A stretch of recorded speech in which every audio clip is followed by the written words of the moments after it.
Justice Yashwant Verma के घर में लगी आग से जुड़ा एक वीडियो सामने आया जहां भारी मात्रा में कैश मिला था। दिल्ली पुलिस कमिश्नर की ओर से शनिवार को यह वीडियो शेयर किया गया था।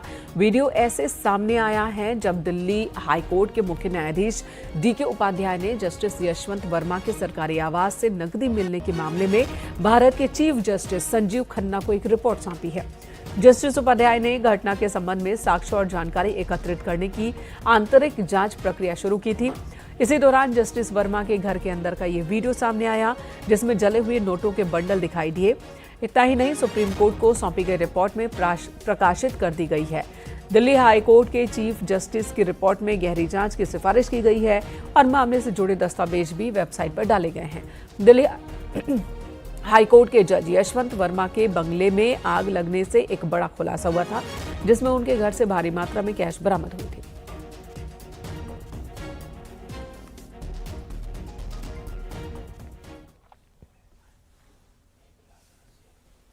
इस मामले से जुड़ी एक और बड़ी खबर, दिल्ली हाईकोर्ट के जज यशवंत वर्मा पर लगे आरोपों की जांच के लिए सीजीआई ने 3 जजों की एक समिति बनाई है जिसमें पंजाब हरियाणा उच्च न्यायालय के मुख्य न्यायाधीश, जस्टिस हिमाचल प्रदेश उच्च न्यायालय के मुख्य न्यायाधीश और कर्नाटक हाईकोर्ट के न्यायाधीश शामिल हैं। इतना ही नहीं, सुप्रीम कोर्ट ने जज यशवंत वर्मा का नाम रोस्टर से हटा दिया है और जांच जारी रहने तक जज यशवंत वर्मा को कोई न्यायिक कामकाज नहीं दिया जाएगा।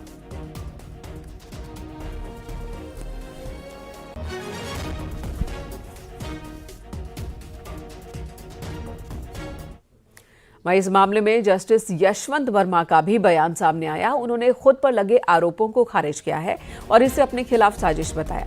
उन्होंने कहा कि कथित रूप से बरामद कैश से उनका कोई लेना देना नहीं है और ये उनके खिलाफ रची गई साजिश है। जस्टिस यशवंत वर्मा के इन दलीलों को दिल्ली हाईकोर्ट के चीफ जस्टिस डीके उपाध्याय ने खारिज किया और आग की घटना के अगले दिन मलबा हटाए जाने को चिंताजनक बताया। सुप्रीम कोर्ट और दिल्ली हाईकोर्ट के चीफ जस्टिस ने जस्टिस यशवंत वर्मा से सवाल पूछा कि 15 मार्च की सुबह पैसा किसने हटाया। इस पूरे मामले को लेकर न्यायपालिका और जांच एजेंसियों की नजरें टिकी हुई हैं।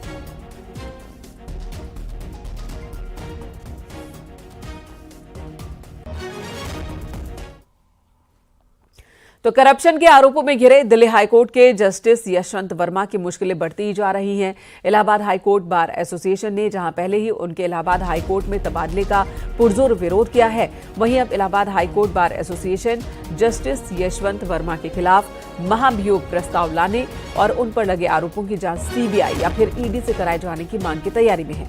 इसके लिए बार एसोसिएशन ने सोमवार यानी कि 24 मार्च को लाइब्रेरी हॉल में जनरल बॉडी मीटिंग बुलाई है। आर्टिकल 124 संविधान में दी हुई है, उसके नियम कानून बने हुए हैं। मोटा मोटा ये है कि प्रूव्ड मिसकंडक्ट के बेसिस पर एक प्रपोजल आता है, लोकसभा में उस पर एड्रेस होता है, supported by at least 50% of the total members and 3/4 of the present and voting. Thereafter ये एड्रेस होने के बाद ये वहां से पास होकर फिर जाता है प्रेसिडेंट के पास, प्रेसिडेंट उसे रिमूवल का ऑर्डर पास करता है। सर, आप तो सीनियर एडवोकेट हैं, कानून को बारीकी से समझते हैं। जो ये ताजा मामला जस्टिस यशवंत वर्मा का है, क्या इसमें अभी तक मिसकंडक्ट प्रूव हुआ है? क्योंकि अभी ये इन्वेस्टिगेशन जो है इन प्रोसेस है। नहीं, प्रूव नहीं हुआ है, प्रूव नहीं।